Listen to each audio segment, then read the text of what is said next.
김로벨 TV 시청자 여러분 안녕하십니까? 제가 지난 12월 14일에 올린 영상에서 도대체 좌파와 우파를 가르는 기준은 무엇이냐? 그에 대해서 말씀드렸습니다.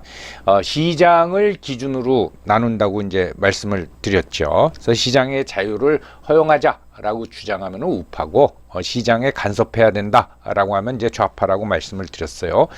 오늘은 보수와 진보에 대해서 말씀을 드리겠습니다. 일종의 후속탄이라고 보면 됩니다.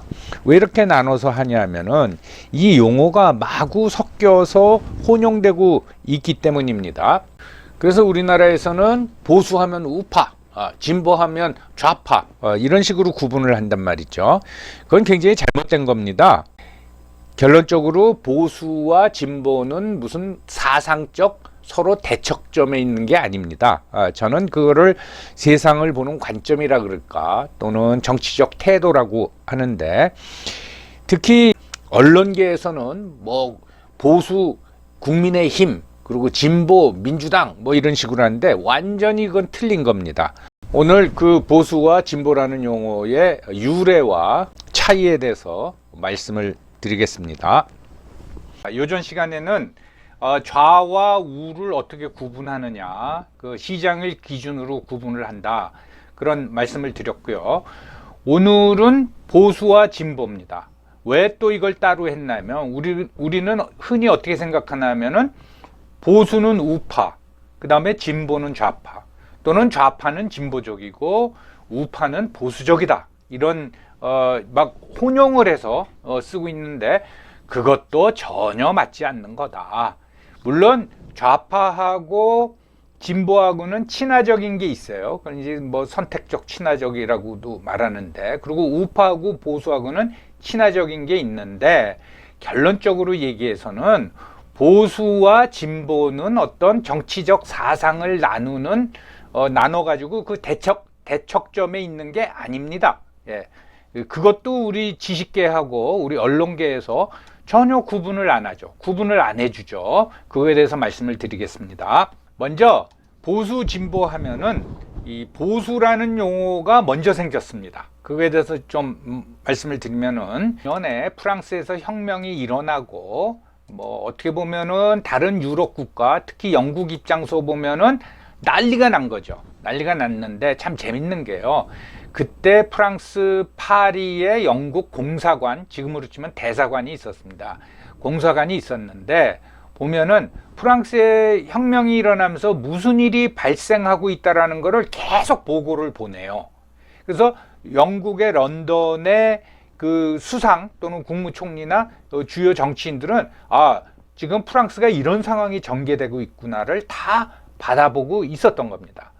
벌써 200년도 더 250년 전에 그 사람들은 그렇게 다 이제 관찰하고 있었던 겁니다. 밖의 변화에 대해서. 프랑스 혁명이 난리가 나니까 영국 사람 입장에서 보면, 그 중에 이제 국회의원이죠. 우리로 치면 에드먼드 버크라는 사람이 있었습니다. 이분은 뭐 이름 들어보셨을 거예요. 1729년에 태어나서 1797년에 사망했는데, 이 사람이 책을 씁니다. 여기 나와 있죠.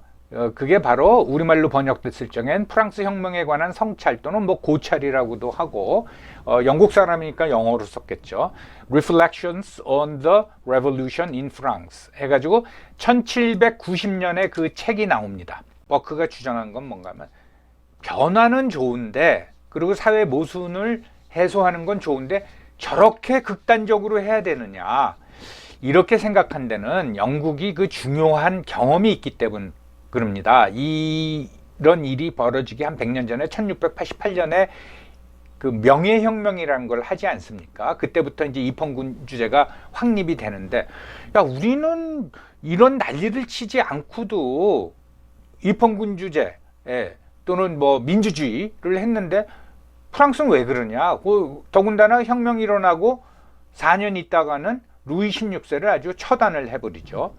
그래서 그 에드먼드 버크는 그런 혼란이 있어서는 안 된다 하면서, 과연 모든 걸 다 뒤집어 엎는 게 중요하냐, 그 안에 지켜야 될 가치가 있지는 않느냐, 이걸 주장을 했습니다. 그래서 이 버크의 주장을 보면은 이 사람은 사유재산권을 굉장히 옹호를 해요. 예. 그 다음에 개인의 자유를 옹호합니다. 그 다음에 소수 의견을 무시하면 안 된다라는 거예요. 소수 의견의 존중. 결국은 이 내용은 그러니까 이런 태도를 가진 사람을 보수주의자라고 이제 이름을 붙이기 시작했고, 나중에 프랑스 혁명에 관한 성찰을 이런 그 주장을 하는 사람들을 후세 사람들이 보수다, 콘서버티비즘이다 또는 콘서버티비스트다, 보수주의자라고 이름을 붙인 겁니다. 에드먼드 버크에 대해서 좀 이제 말씀을 드리면은, 사실은 이 사람은 잉글랜드 출신은 아니었어요. 아일랜드 출신이었습니다. 어떻게 보면은 좀 소수파죠, 영국 내에서도. 이 사람이 그 프랑스 혁명이 일어나기 전에 또는 미국 독립전쟁이 일어나기 전에, 독립전쟁은 1776년에 일어났고 1775년에 에드먼드 버크가 의회에서 연설을 해요. 연설을 하는데 이 내용이 기똥차입니다. 뭐냐 하면은 미국 식민지죠. 그 당시에 식민지 사람을 탄압하지 말아라. 그 사람들 우리 국민이다. 이제 그런 주장을 하는데, 그러면서 독립전쟁이 일어났을 적에는 미국의 독립을 에드먼드 버크, 영국 국회의원이 인정을 합니다. 그 논리가 재밌어요. 첫째, 미국 사람들이 주장하는 대로 이 과세 없이 대표 없다. 즉 세금을 우리가 내니까 그러면 우리도 영국 의회에 우리가 의원들을 뽑아서 대표들을 뽑아서 보내겠다, 이런 주장을 한단 말이죠. 그 말이 맞죠. 세금을 냈으면 대표를 보내줘야 되죠. 그러니까 의원을 선출할 수 있어야 되죠. 버크는 뭐라 그랬냐면, 그거를 허락하는 순간이라기보다는 그러고 나서 한참 지나면은 미국 인구가 영국 인구보다 훨씬 더 많아진다라는 거예요. 그럼 의회를 누가 지배하냐? 미국이라는 식민지에 있는 그 영국 국민이죠. 대표를 보냈으니까 영국 국민들이 영국 의회를 지배한다라는 거예요. 그건 아니라는 거예요. 그럴 바에는 미국을 독립시켜줘야 된다. 굉장히 합리적인 생각이죠. 이거하고 좀 그 경우가 틀리지만 비슷한 게, 아담 스미스도 그 국부론에 보면은 그런 주장을 하지 않습니까? 강력히 주장하죠. 굉장히 많은 양을 그 할애해가지고 왜 식민지를 유지하느냐? 식민지를 유지하려면은 군대도 있어야 되고 행정조직도 있어야 되고 영국에서 통치하니까 현지민들의 반란도 일어나고, 왜 그 비용이 더 든다? 그럴 필요 없다. 그냥 시장으로 우리 공산품 팔면 되고 거기에 뭐 농산품이나 또는 원자재를 우리가 수입해 오면 되지 않나. 이 비용이 덜 든다. 아담 스미스도 그런 주장을 했어요.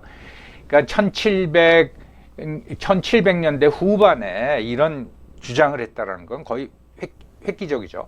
그래서 이제 버크가 프랑스 혁명에 대한 고찰이라 그랬지만 비난이죠. 저놈들 참 웃긴다. 다 파괴적이다. 그럴 필요 없다. 거기서 나중에 이 사람들을 보수라고 이름을 붙인 겁니다. 이게 아마 그 당시에 원본인 것 같아요. Reflections on the Revolution in France. 그 당시에는 프랑스 혁명이라는 이름을 붙이지 않았으니까 프랑스에서 일어난 혁명에 대한 고찰, 이렇게 우리가 이해하면 되겠죠. 보수라는 용어가 먼저 나왔어요. 그 다음에 진보라는 용어가 나오는데, 이건 보수에 대항하기 위해서 진보라는 용어가 나온 게 아닙니다. 왜 진보라는 용어가 출현했나 하면은 19세기 중반 이후에 영국, 유럽도 마찬가지로 영국을 중심으로 한번 생각해 보세요. 흔히 우리가 19세기를 특히 후반기를 빅토리안 시대라고 그러는데, 자, 식민지 늘어나죠. 기술의 발달로 뭐 새로운 게 늘 가로등이 설치가 되죠. 새로운 게 늘 나와요. 기술의 발전, 문명이 발전하는 거예요. 그러면 여러분들 생각이 어떻게 변하겠어요? 긍정적으로 변하죠. 아, 세상은 좋은 방향으로 가는구나. 네. 거기서 진보라는 개념이 나온 겁니다. 근데 시기적으로 1859년에 생물학에선 뭐가 나옵니까? 종의 기원이 나오잖아요.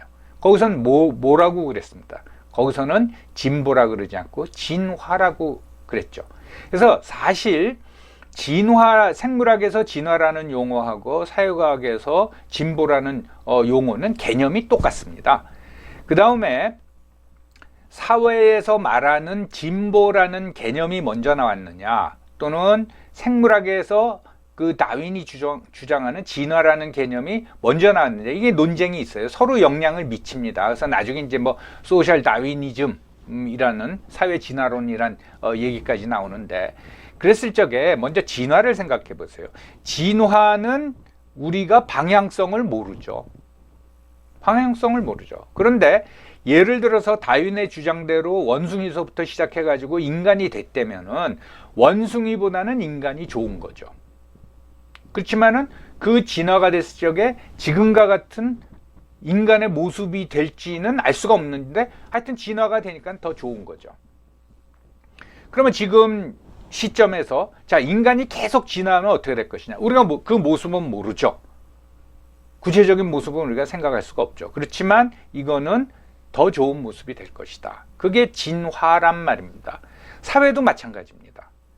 자, 19세기 중반에 이렇게 기술이 발전하고 이제 19세기 후반이 되면 자동차도 나오고 마차를 대체하는 기차가 나오고, 이게 좋은 모습인데 앞으로 계속 이렇게 발전했을 때 구체적으로 그게 어떤 모습인지 모르지만 그게 좋은 거다.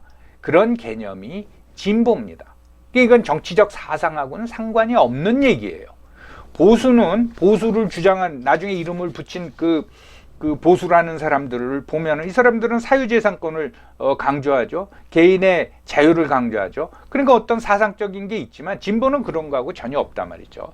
그런데 그래서 여기서 이제 보수의 관점을 보면은 결국은 뭐냐, 바꾸는 거를 두려워하는 게 아니라 좋은 가치를 지키자는 거죠.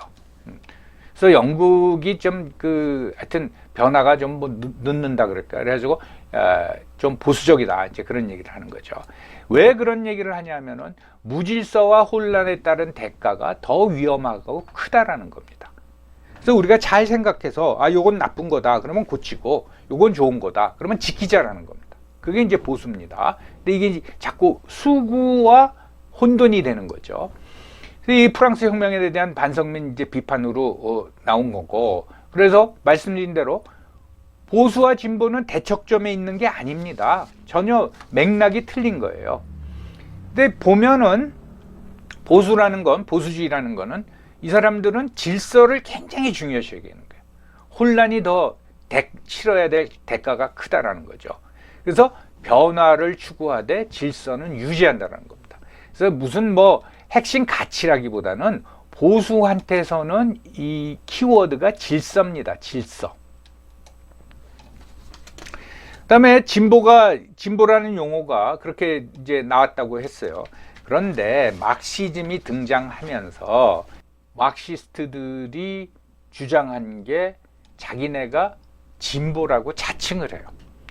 자, 뭐 시장 경제가 계속 유지되는 것보다는 시장 경제에서 사회주의로 바뀌는 게 마치 원숭이가 인류로 바뀌는 거, 진화처럼 이게 더 진보다라고 얘기하는 겁니다.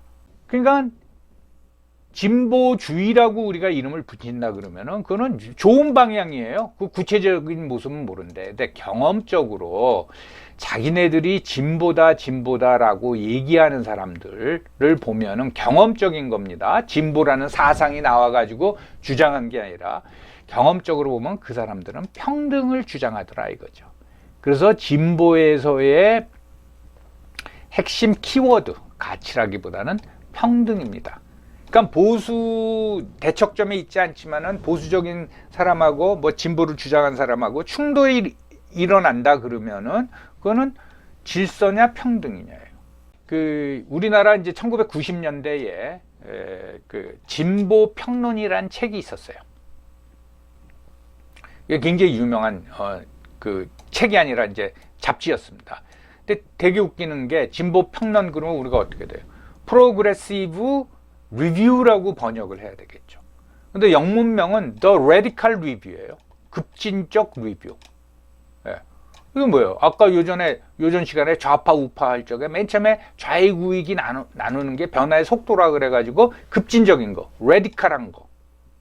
그러니까 진보라고 주장하는 사람들조차도, 또는 좌파라고 주장하는 사람들조차도 진보와 좌파를 구분을 안 하는 거예요. 섞어서 써버리는 거예요.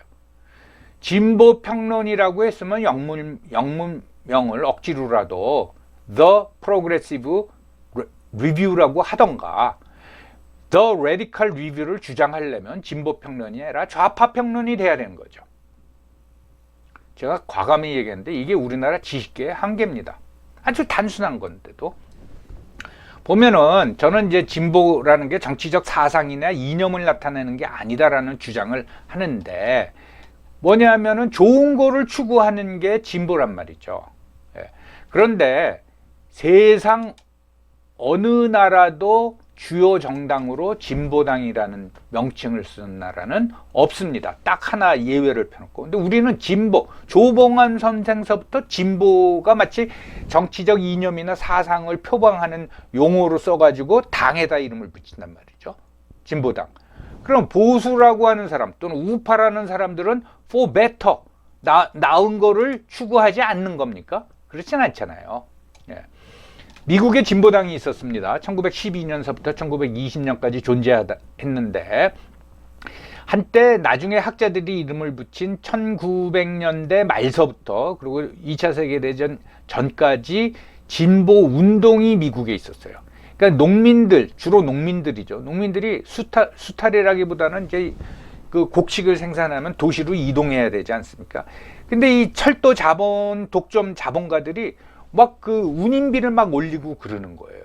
예, 그러니까 거기서 화가 나서 대중운동이죠. 일종의 대중운동이 일어난 거를 진보, 프로그레시브 무브먼트라고 이름을 붙인 적이 있고 그 정당이 태어났는데 재밌는 게 우리가 말하는 우리의 지금 기준으로 보면 그 진보 당을 누가 만들었냐면 전혀 진보적이지 않은 시오도르 루즈벨트가 만들었어요. 여러분들 시오도르 루즈벨트하고 프랭클린 루즈벨트 2차 세계대전을 치른 프랭클린 루즈벨트하고는 이렇게 혼돈하시면 안 되는데 뭐 육춘인가 뭐 그런 사이라고 합니다. 아무튼 시오도르 루즈벨트는 1901년에서 1909년까지 미국 대통령을 지낸 사람입니다.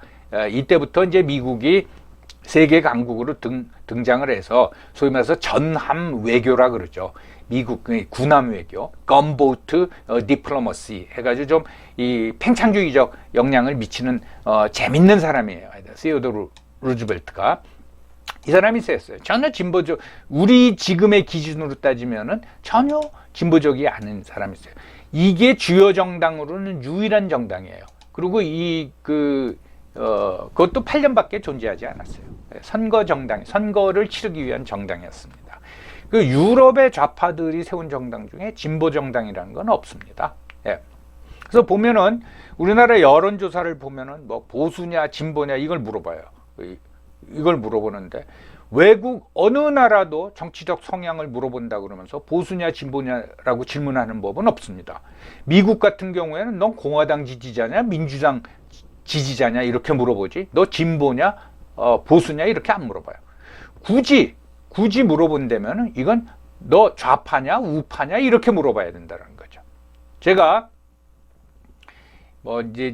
학계에서 그래도 그 연배가 좀 높으니까 제가 최근에 이제 하도 이런 거에서 누구 젊은 학자들, 똑똑한 학자들이 모여가지고서 여론조사를 분석한 결과를 말하면서 우리나라 뭐 보수 계층이 어떻고 진보 계층이 어쩌고 그래서 제가 뭐라고 그랬어요. 당신들 유럽하고 미국서 다 공부하고 와가지고 이게 뭐냐? 외국에서 정치적 성향이나 사상을 측정하기 위해서 진보 보수라고 물어보는 거 봤냐? 당신이 말하는 진보와 보수의 차이가 뭐냐? 기준이 뭐냐? 네, 이렇게 말한 적이 있습니다. 자, 그래서 다시 이제 요약해서 말씀은 보수 나중에 다른 사람 후세 사람들이 이름을 붙인 에드먼드 버크를 비롯한 사람들의 성향 그 성향을 보수라고 이름을 붙였는데 프랑스 혁명식의 급진적인 그 변화에 반대하는 사람 붙였는데 그 사람들의 주장을 보니까 개인의 자유와 사유재산권을 주장하기 때문에 뭐 보수하면은 그 사람들은 사유재산권을 주장해 개인의 자유를 주장해 그렇게 얘기하는 어떤 정치적 사상적인 면이 있지만은 진보는 전혀 그렇지가 않습니다. 진보는 전혀 그렇지가 않단 말이죠. 예. 근데 이 용어가 왜 쓰여졌냐면 우리가 일본의 영향을 받아서 그래요. 일본이 이제 보수와 혁신이라고 사회주의자들을 혁신이라고 이름을 붙였어요. 그래서 1980 80년대까지만 하더라도 50대죠. 그때 혁신이라 그랬습니다. 그때도 좌파 정당이 있었거든요. 근데 그걸 혁신정당이라고 이름을 붙였어요. 그러다가 80년대 중반에 언론에서는 그렇게 하면서 한쪽, 소위 이제 그때 민주화 운동 세력들이 자기들을 진보라고 했습니다. 그러니까, 그리고 이제 그 이분법을 만들어 놓은 거예요. 전두환 그 일파는 보수고 우리는 진보다. 그래서 보수는 나쁜 거, 진보는 좋은 거. 그런 이제 인상을 만들어 놨죠. 그러면서 이게 굳어져 버린 거예요. 말하자면 보수 좌파도 가능합니다. 우리가 기본적인 질서를 유지하면서 시장을 규제해야 된다. 시장을 규제하는 게 평등에 더 좋다. 그런 주장도 가능하고 진보 우파도 가능합니다. 우리가 자유시장 체제를 유지하면서 얼마든지 더 좋은 세상을 만들 수가 있다. 그럼 그게 진보 우파죠. 보수와 진보라는 구분은 굉장히 잘못된 거다. 그러니까 우리나라 어떻게 보면 좌파가 진보라는 용어를 선점을 해버린 거예요. 여기 그 모순이 나오잖아요. 진보 평론이라 그랬고 영문면은 The Radical Review죠. 이거를 의역하면 이건 좌파 평론입니다. 그러니까 미국의 The Radical Review라고 굉장히 유명한 그 잡지가 있어요. 이 사람들은 자기네가 좌파라 그래요. 자기네도 진보주의자라고 안 그럽니다. 근데 우리는 진보 평론이라고 놓고 이렇게 해버렸단 말이죠. 진보라는 용어는 정치 사상적 이념적 그 이념을 표방하기 위한 용어로는 안 쓰인다. 우리나라만 쓰인다. 그 보수는 for better, 더 좋은 거를 추구하지 않습니까? 진보만 추구해요. 그러니까 진보가 추구하는 거는 전부 다 for better입니까? 물론 보수라고 이름이 붙여진 사람들, 초기 사람들의 내용을 보면 우파하고 가까워서 친화적입니다. 그 다음에 이제 평등을 지향한다는 면에서는 이제 진보라고 하는데, 이 진보라고 했지만 평등과 사실 인권이에요, 인권. 그런 차이가 있다는 것을 여러분들한테 말씀드리고 싶어서 이 영상을 찍었고요. 이런 얘기를 하는 사람이 없습니다. 잘못하면은 또 김로벨 너 혼자 잘난 체냐 하고 제가 학계로부터 엄청난 비판을 받을 수가 있을 겁니다. 여러분 감사합니다.